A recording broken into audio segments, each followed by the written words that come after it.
Welcome to the Tent Talks at the Pottery Expo Warrandyte, hosted by Slow Clay Centre. Thank you all for coming. Great to see you all. Sorry, I'll get rid of my dirty towel.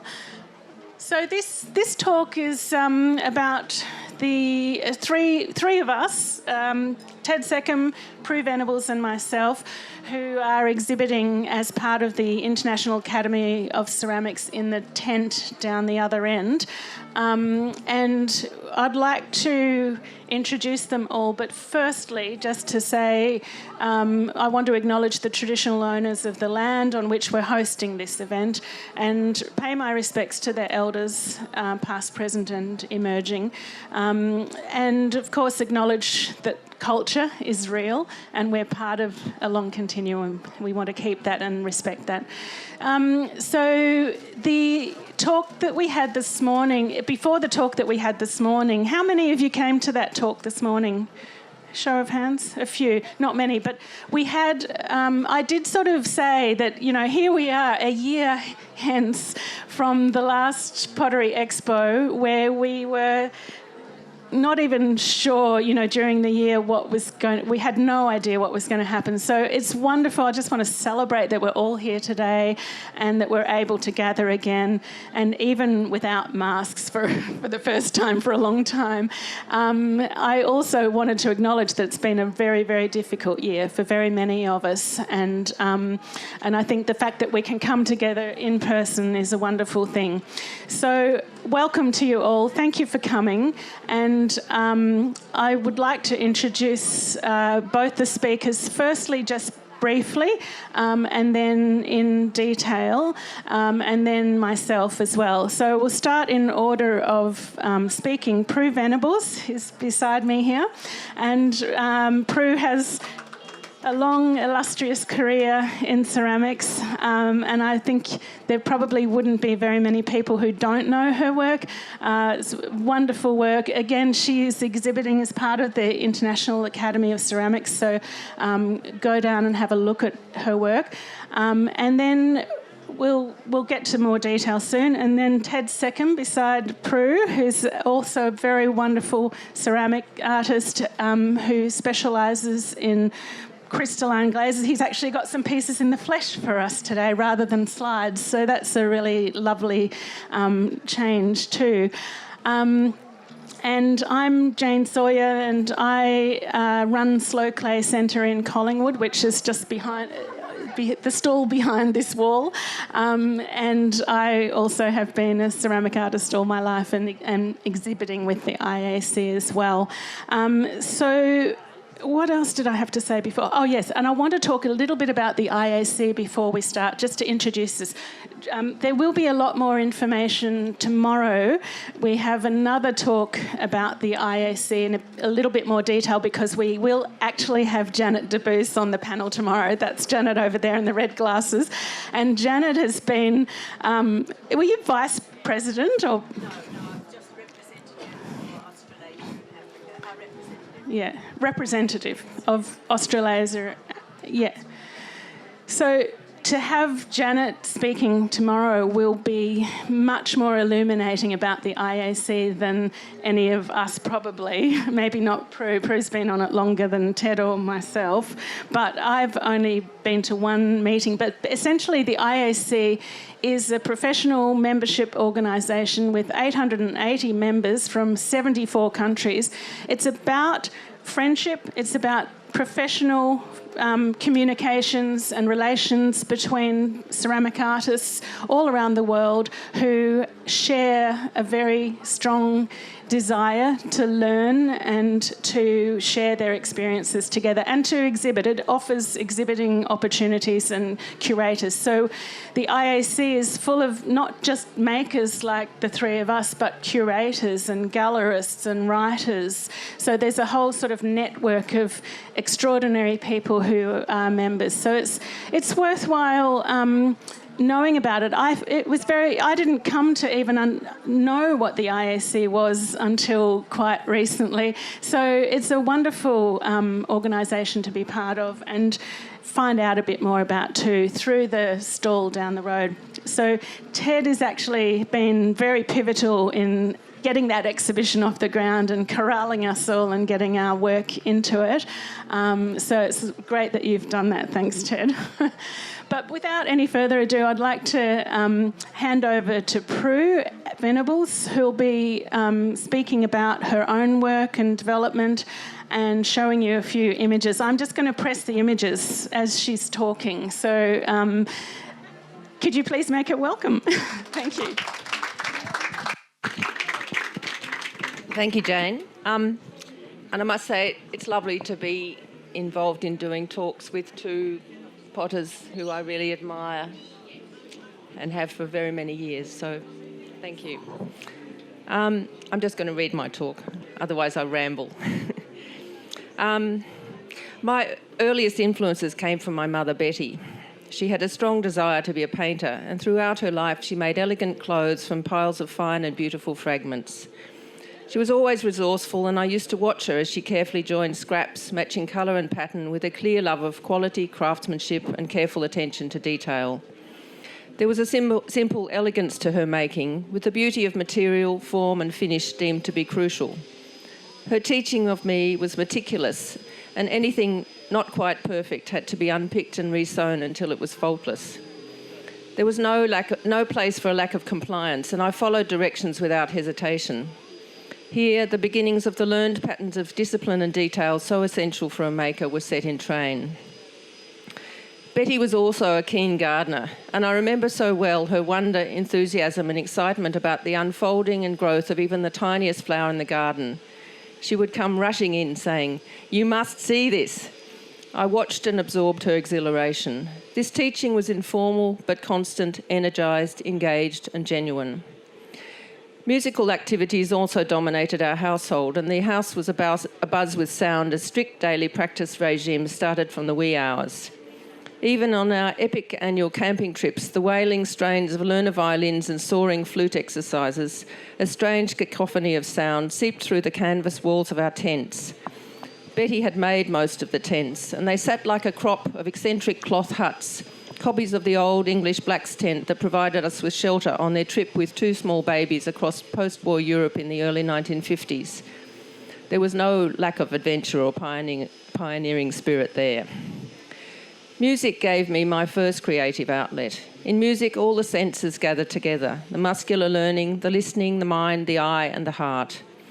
This training formed for me the early beginnings of a sense of inquiry, an emotional outlet and access to an important internal creative domain. It was not until much later that I learned that objects could provide such a complex place for inquiry and expression. In my early years, I was directed into science as a career. My fascination was really with art and music, but it was science or medicine that were considered proper and reliable. Fortunately, I found this area remarkable and challenging, and as a dutiful daughter, I was easily persuaded to study botany and zoology. Immersed in these fields, biomedical, ecological, evolutionary, my mind was challenged and stretched, and I was fascinated by the thinking processes involved in the development of ideas. I was exposed to open and experimental discovery across many areas of research, with the imperative of a strong sense of layered questioning considered paramount. Formative learning, this approach inspires my current methods of working. After graduation, the tedious reality of laboratory work gradually smothered my initial excitement. Unsatisfied and restless but determined, I left Australia in 1977, intending to travel and to study the flute. England, the accidental country of my birth, was the obvious place to start. It was in London that I discovered clay at an adult evening class. My connection with the material was instantaneous and strong. This elemental and amorphous material, earth, clay, mud, is drawn into contact with the human body and manipulated, moulded, caressed, driven and shaped. Instantly I was hooked and permanently diverted from both science and music into another place. It was as if I had no choice but to follow this new path, and yet the learning from music and science still remained crucial to my thinking. With an intense desire to learn and experience as much as possible, I searched out new opportunities to learn. Pottery now gave me the creative outlet in which I could lose myself and at last a clear direction. I began determinedly to work towards becoming a professional potter. And here I must clarify that by pottery I generically mean anything made from clay. I believe that throughout their life each person collects in their unconscious mind a unique combination of visual markers, as if an individual visual library. It is the tapping into this library and its development as a more conscious resource that, in my mind, forms the basis of true creativity as a maker.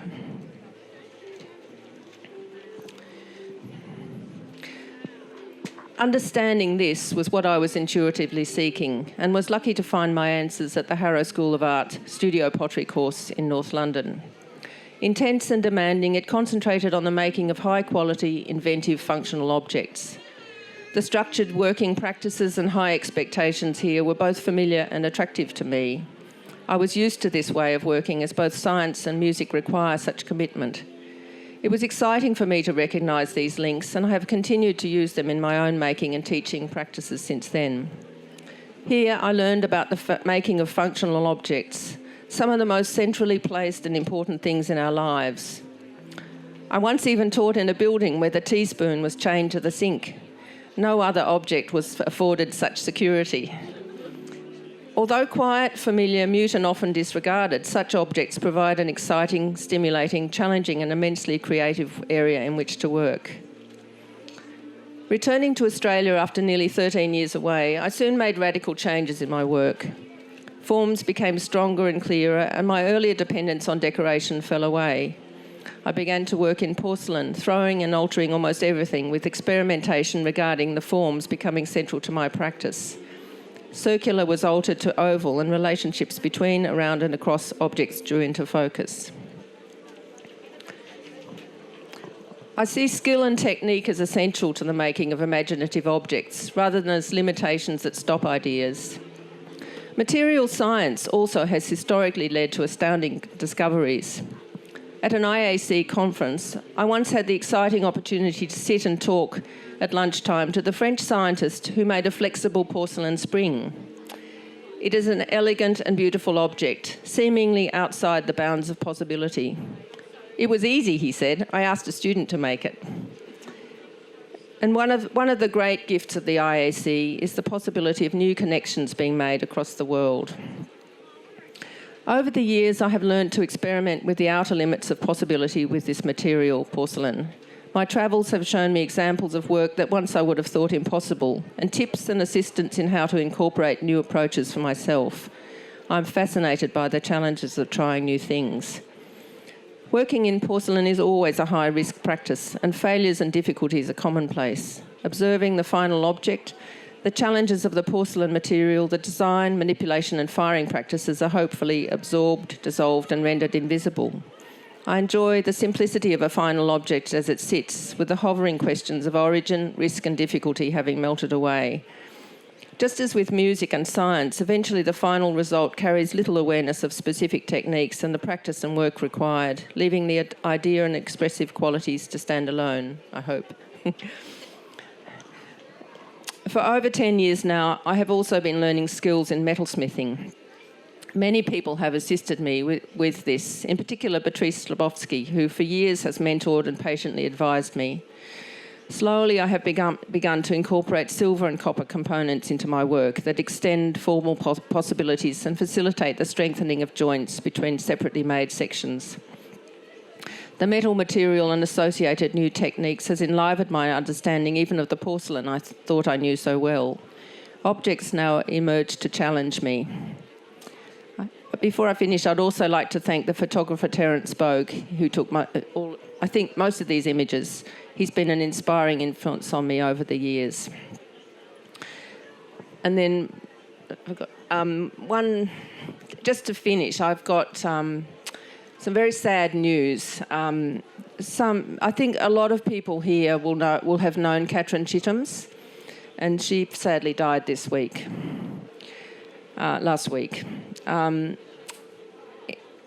She was a student at RMIT, student at Box Hill. A lot of people here might have seen her work and maybe taught her or known her.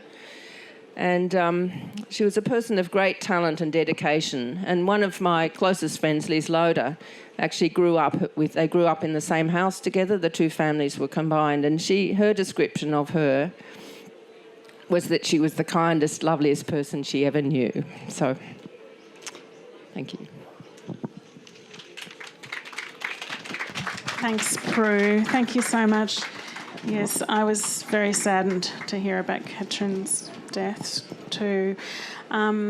We will have a chance to have a Q&A after the speeches or the talks. So if you could hold your questions for then, that would be great. But without further ado, I'd like to hand over to Ted Seckham. There you go, Ted. And as I mentioned before, Ted's a very well-known ceramic artist to most of us here in Melbourne and lives in the Yarra Valley, has a wonderful studio which is open to the public, I believe, and a gallery. And he's been working with these amazing glazes for a long time and is very much considered a world leader in these crystalline glaze effects. So we look forward to hearing more about Ted's story. We won't have slides for this talk, so I'll leave Prue's image up or maybe set up the next one, mine. But if you can start, and could you please make him welcome, everyone? Thank you. Thank you very much for coming, guys. I'm just going to give you a little brief chat about my introduction to the IAC, a very brief one, and then we're going to talk about some pots and some process and about the way I approach my work and what I'm trying to chase for future exhibitions and for future work. So I've only been a member of the IAC for a couple of years. I was in India exhibiting with a group of international potters, and the very esteemed Belgian potter Anne van Hoey said to me at that conference, are you a member of the IAC? I said, no, I'm not. And she said, why aren't you a member of the IAC? And I said, I hadn't actually thought about it, but John Dermer had become a member a year or two before that. So Anne said, well, I'm going to nominate you to be a member of the IAC, and then Owen Rye and Simone Fraser seconded that, which was very lovely of them both. But for me, it was about connectivity, about reaching or having a greater reach and access to esteemed artists and galleries in particular. And Anne was saying that if you want to hook up with some of these leading European galleries, well, I'd suggest that you start by being a member of the IAC, because it does hold a fair bit of sway in that territory. Here, I don't think it's quite as much in focus, but it's certainly important. I'm very proud to be part of that group with these wonderful people. I've got three of them sitting right next to me. So going then now to work, I'm similar to Prue in that I'm a scientist as well. I studied biochemistry at university, graduated, got a job in research in biochemistry and working mainly with things like the thyroid and stuff, but only for a couple of years. Went for a holiday in Europe and never went back to work. But not similar that Prue's training was through university. My training as a potter is through being in a workshop and struggling to make sense of my own inadequacies. So I was completely self-taught. So everything that I do has come from very shaky foundations. I am a great lover of glaze. I'm known for crystalline glazes, but I've worked in almost every different aspect of glaze. I mean, my first kiln was a wood-fired kiln. My second kiln was a wood-fired salt kiln. So I have half a decade of working in those areas, and then I discovered crystalline glazes by accident, really. I was shown a book on crystal glazes by a very eminent American glaze chemist. And there was a potter on the Gold Coast at the time called Ian Mackay who had studied under Col Levy. He was one of the very few apprentices that worked with Col Levy, and he was teaching at the Gold Coast TAFE College, and one of his students said, do I know, I was a fledgling potter, but I was making pots and I had a small reputation on the Gold Coast, and they said, do you know anything about crystal glazes? And I said, no, why? I said, because Ian Mackay said that they're the most undesirable and garish and revolting glazes you could ever approach. And I said, well, there doesn't really, so they don't need to be. So I just picked up the baton and ran and started making crystalline glazes. In the early days, mainly gloss crystals, but then I switched and developed the matte crystals later on, which I really still love and prefer. And with the ubiquitous nature of internet and stuff, we're seeing more and more and more gloss crystals, because despite the talk about how difficult they are, and I think that a crystalline glaze potters make this up, they're very straightforward glazes to make. They're very straightforward glazes to produce. Very simple. There's nothing difficult about them at all. The matte ones, it's a totally different story. So, in my current work, what I'm trying to do is develop pots, but more so glazes that change their mood. I mean, that's a very, very difficult and very strange concept. But I have pots now that are different pots at different times of day. In direct sunlight, they're one beast. In ambient light, they're another. Under spotlight, they're a different thing altogether. So you're getting 3 prizes for one purchase. So I'm trying to develop a personality, which is a very strange and very abstract concept. But I'm getting there, I think. So I'm going to show you a couple of pots, and then I'm going to talk about some of the techniques to get them. And a lot of the other workshop techniques I use to change the way things look.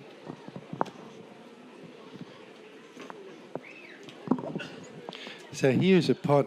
I've been developing these hi-fi luster surfaces. So they're built around tungsten and bismuth and molybdenum, and quite often high loads of other metallic oxides like copper and manganese. But that's a luster pot once fired. You see all the rivering that's happening on the pot. There's all this strange rivering down the surface, which is bizarre because they're a glaze, but they're a glaze that produces these strange surfaces. Now that glaze is one recipe.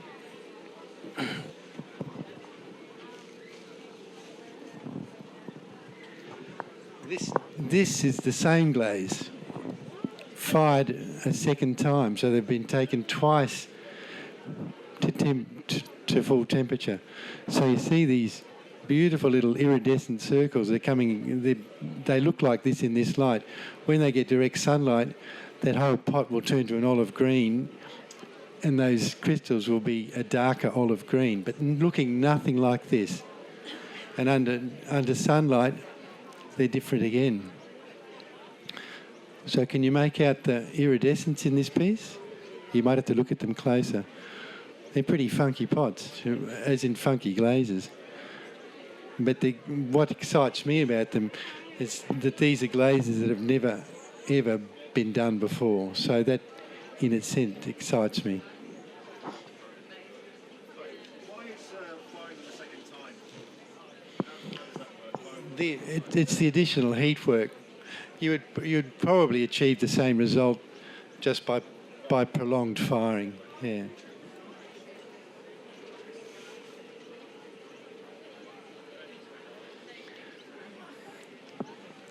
This is another glaze in those groups.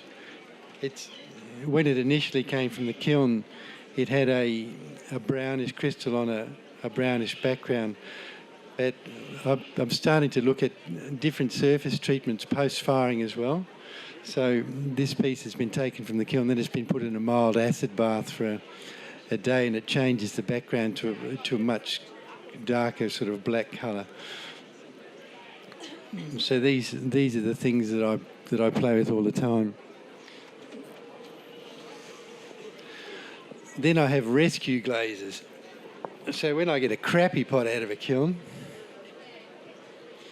I rescue them. They go back in for another firing. So thankfully I use porcelain. I'm firing always with porcelain.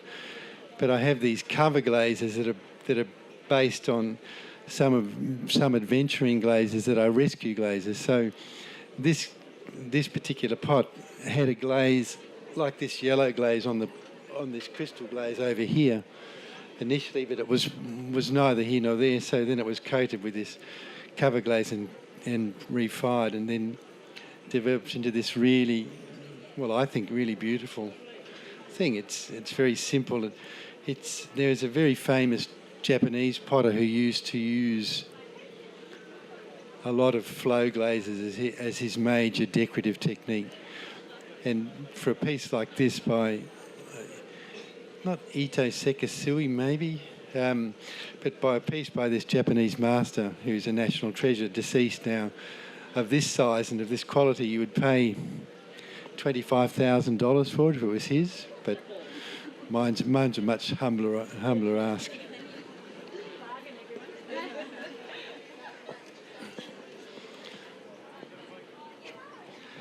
Gloss crystal glazes are, again, a thing of unbelievably garish nature if they're bad. So I decided a few years ago that I'd mix them up. I started doing monochromatic panels with crystal glazes, which I called a Kimono series. This is one I call a Harlequin series.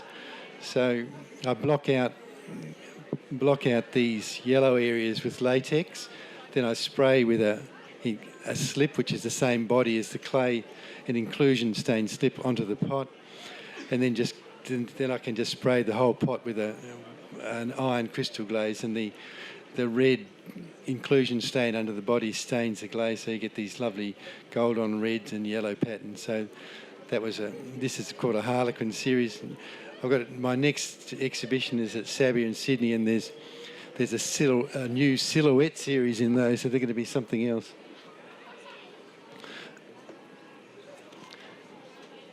Satin matte crystal glaze is just cylinders that are cut and altered. So again, wanting to introduce forms that interact. You know, they can be mating or they can be not liking each other. But with the option of these leading cylinders, you can create your own story.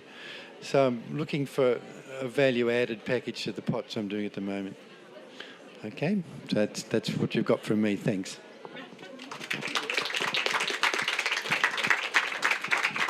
Thanks, Ted. Thank you. I hope you'll agree that it's a highly technical thing, ceramics. And if some of you are I used this terrible pun in the previous talk. If you're glazing over with a little bit of confusion, don't worry. It's fine. You don't necessarily have to know all this technical detail, and you can just appreciate the beautiful objects for what they are, and hear the wonderful stories behind them. I'm in a very difficult position here because I'm kind of introducing myself as one of the panellists. So I'm not going to say much about my background because it'll become apparent once I show the slides, I think. So I'll sit down and I'll turn the screen on.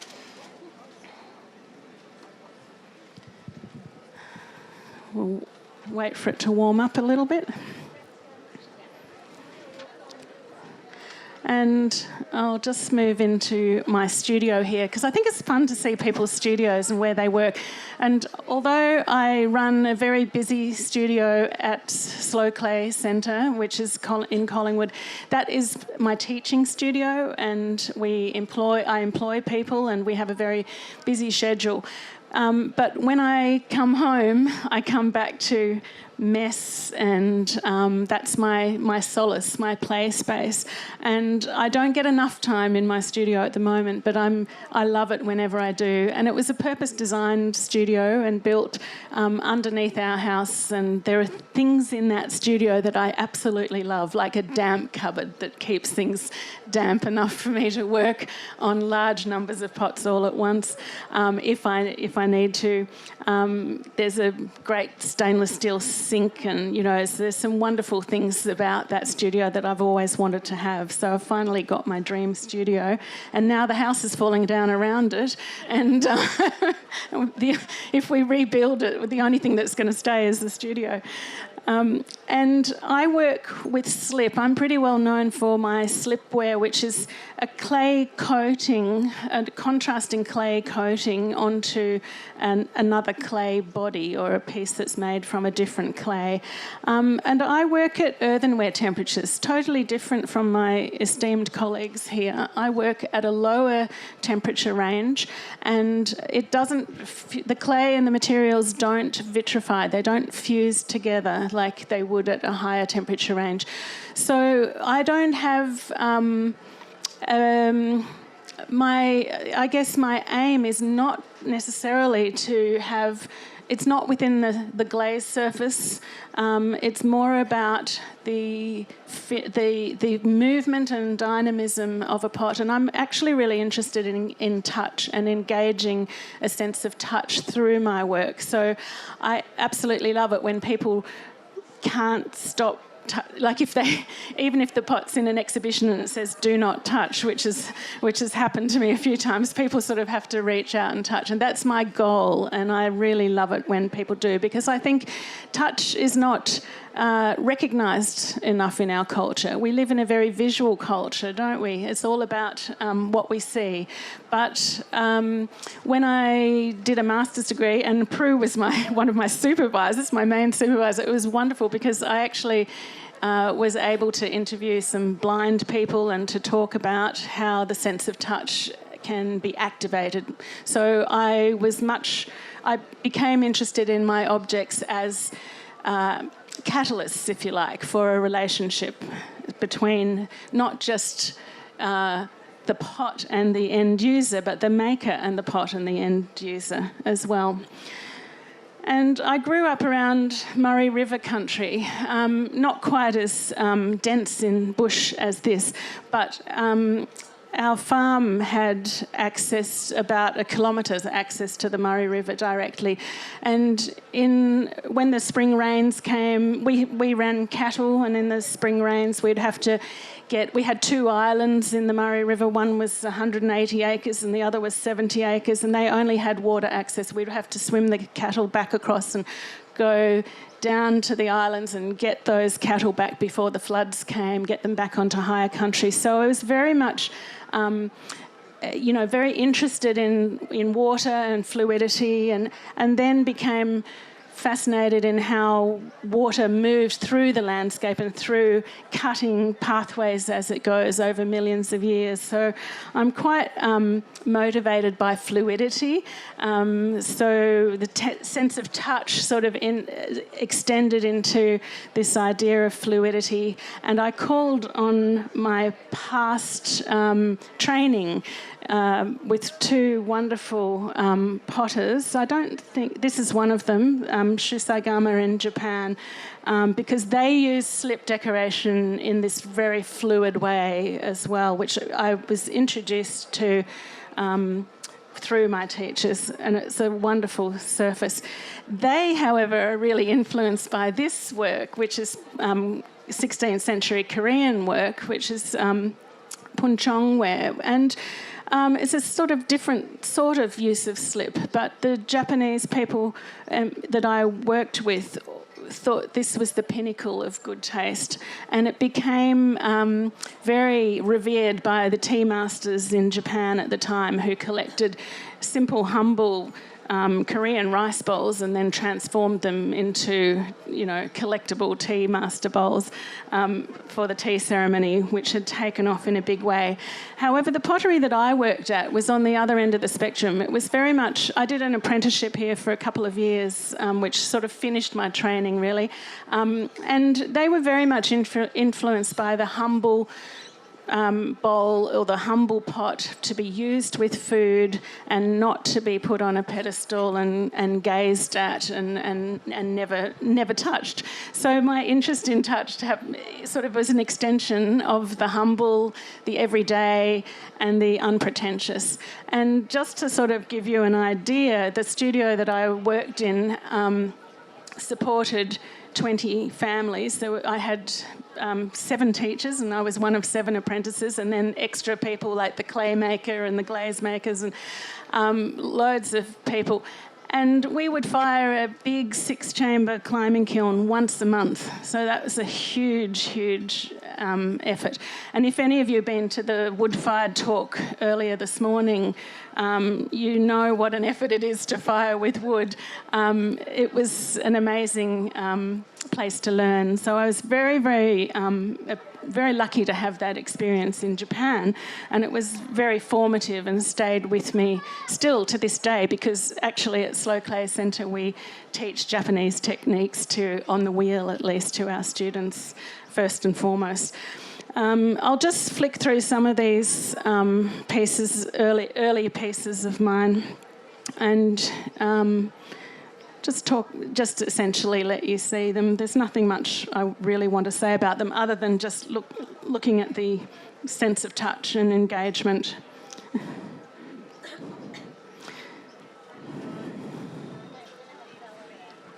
I also went to quite an interesting school when I was at primary school, and we would have finger painting in every single classroom, which was wonderful.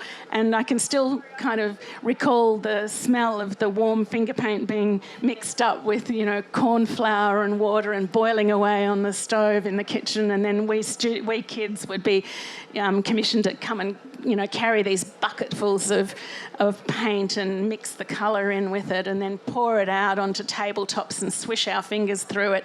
And I don't think I've grown up much from then. That was when I was about 5, so I'm still finger painting.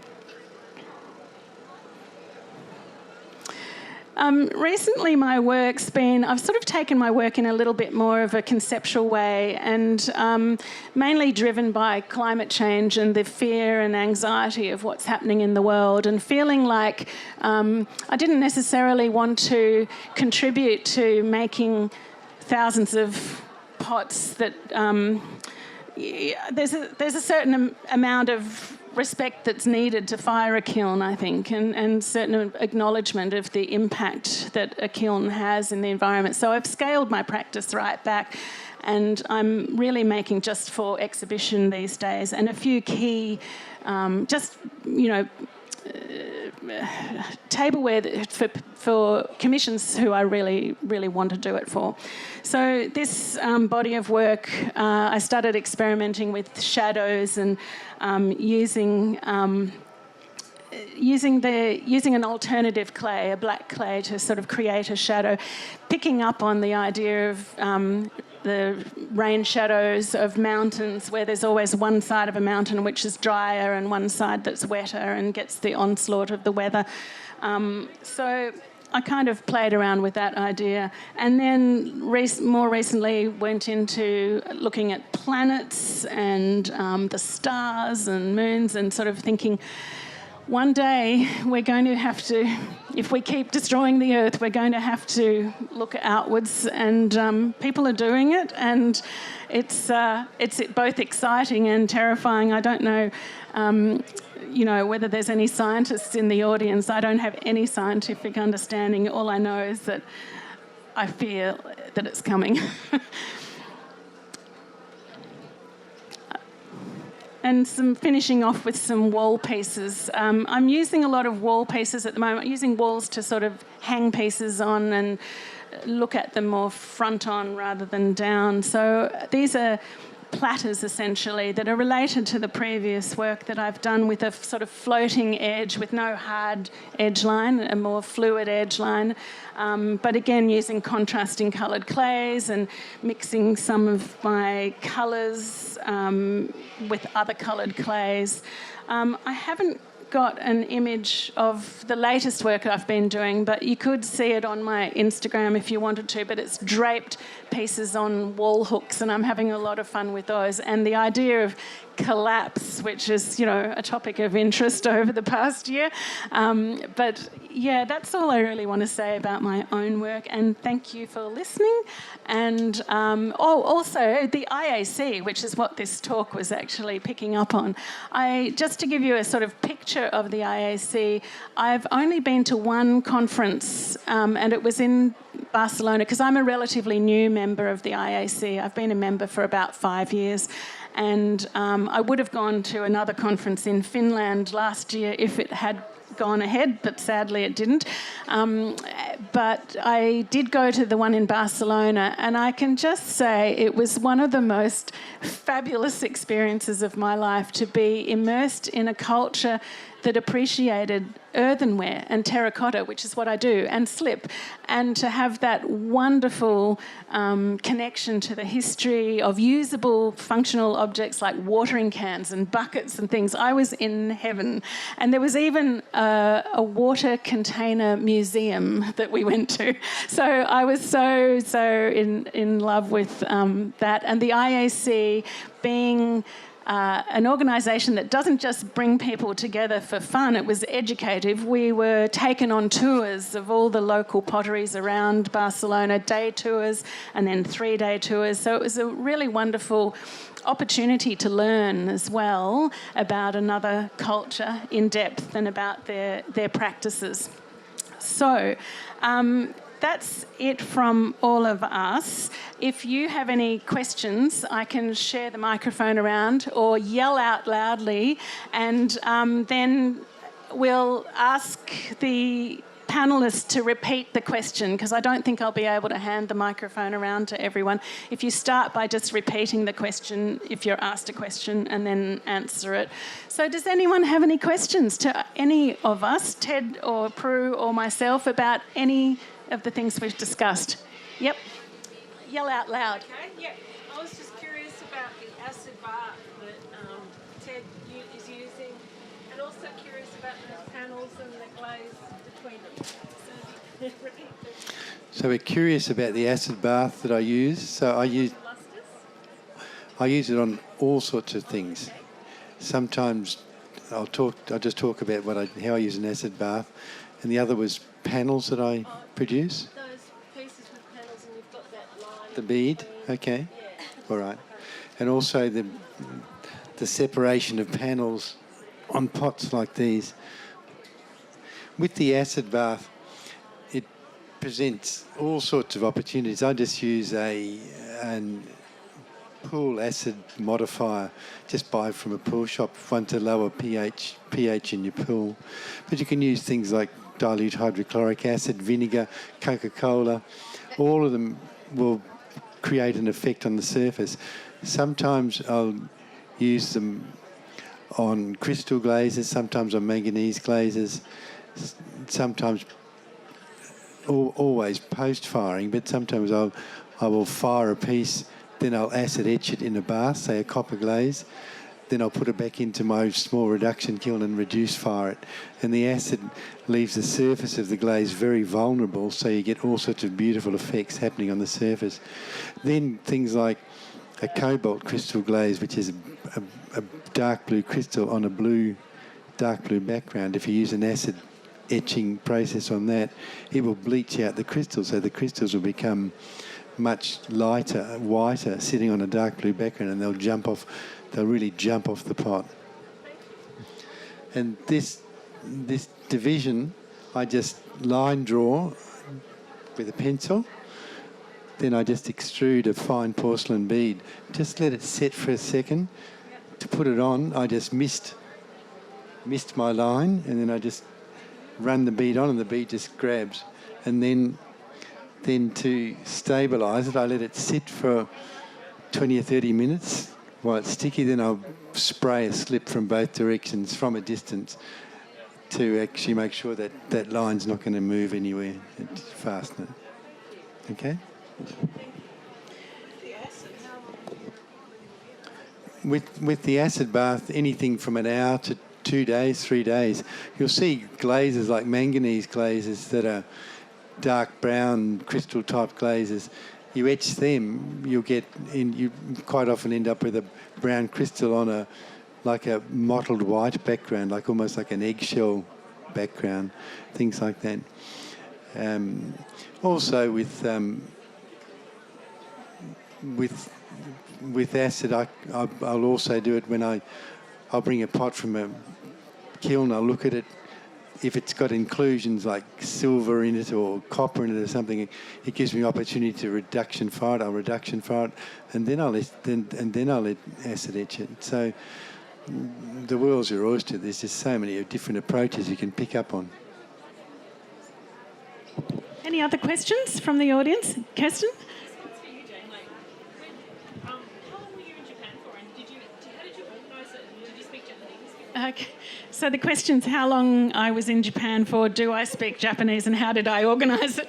Well, my first teacher, whose work I meant to show and somehow didn't appear in that slideshow, his name is Andrew Halford. So after I finished an art teaching degree and realised I didn't know anything about teaching ceramics and I needed more information, I went and I was lucky, really lucky, to hook up with him really and be invited to do an apprenticeship, which was only supposed to be 1 year and it ended up being 3. But he and his wife at the time, Moko, he had been living in Japan, and I met Moko in Japan, brought her back to Australia. They settled back in Sydney. They were like my surrogate parents because I'd moved up from Melbourne to Sydney to be an apprentice with him, and I didn't know anyone in Sydney, so I would have dinner with them 3 times a week and they would speak Japanese to each other, and I was just sort of, immersed in it really and loving it. But also Andrew's ceramics is heavily, heavily influenced by his Japanese training. He was in Japan for 6 or 7 years. So when the time came, 1 year changed into 3 with him for me, and when that ended, he said, I think you should go to Japan and finish. And that was always the carrot in front of the donkey for me because I was really keen, but I was terrified, didn't know how to do it. And he was able to connect me. And Moko, his wife, was able to... I figured out a studio that I wanted to go to, which I happened to be accepted into, which was lucky, only because of his influence and his name. They had met him and they knew of him. And he was there in the 70s and I was there in the 80s, so it wasn't a big difference, and they remembered him and they just said, yes, come and we'll give you a house to live in and we'll pay you a wage. And it was like, really? God, that's too good to knock back. And then, of course, I struggled to learn Japanese really in Australia before I left and enrolled in the ANU summer school and tried my darndest. And I'd already picked up quite a little bit from Andrew and Moko anyway. But once I got there, you're immersed in the culture. I was in a very remote area in the countryside, very traditional, and they spoke a very strong dialect, so I wouldn't have been able to learn that from a book or a dictionary anyway. So I ended up just learning on the job. And what was the third question? Oh, yeah, I've answered that one. How did I get there? Sorry, that went on a bit long, but it was, yeah. Did that answer? Yeah, thanks. Anyone else? Any questions? Yes?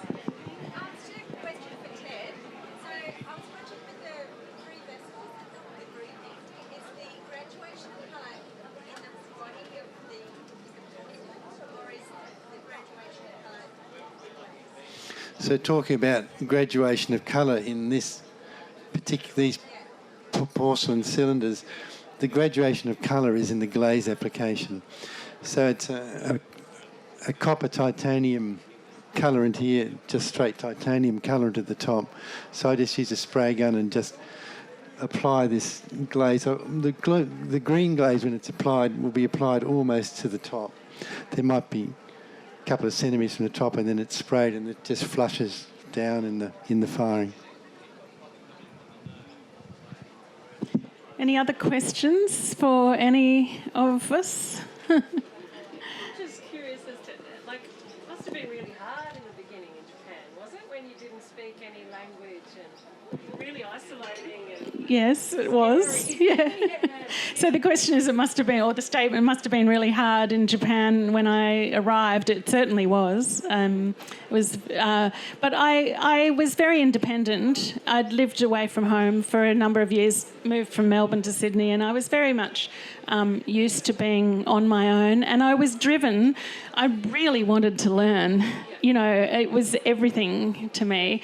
And in many ways, the language and the culture were secondary to the pottery. It was the pottery that I went for.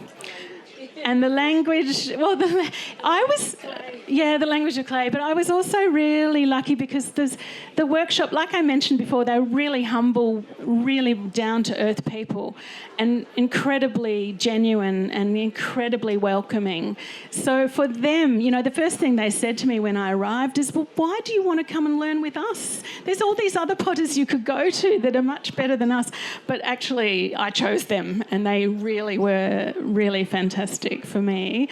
And yeah, it was hard, but I was very much included in everything. I was one of them, even though, you know, I stand out like a sore thumb. But it was a really wonderful experience, even though it was difficult and I was lonely and there was no internet, and I would ring home maybe, you know, once a month or so and talk to my mum, you know. But I loved it. I loved every minute of it. Yeah. I was actually very lucky. I had there was a Japanese guy who was a local high school English teacher, and his English was better than nobody else could speak English. But he introduced himself to me when I first arrived and said, if you need anything, just come and ask me, and I can translate for you. And we would have, you know, cups of tea every Thursday night, and I would go to his house and I'd have a great long list of words in the local dialect that I had no idea what they meant, and he would translate. So he was my walking, talking dictionary. And that helped. Anyone else? Any questions? No? Okay, well, I would like to thank you all for coming, and to particularly thank Prue Venables and Ted Seckham for being on the panel with me and showing us your beautiful work and your amazing careers, just incredible. Do go down to the IAC stall and have a look at the exhibition, and you'll see the pieces in the flesh.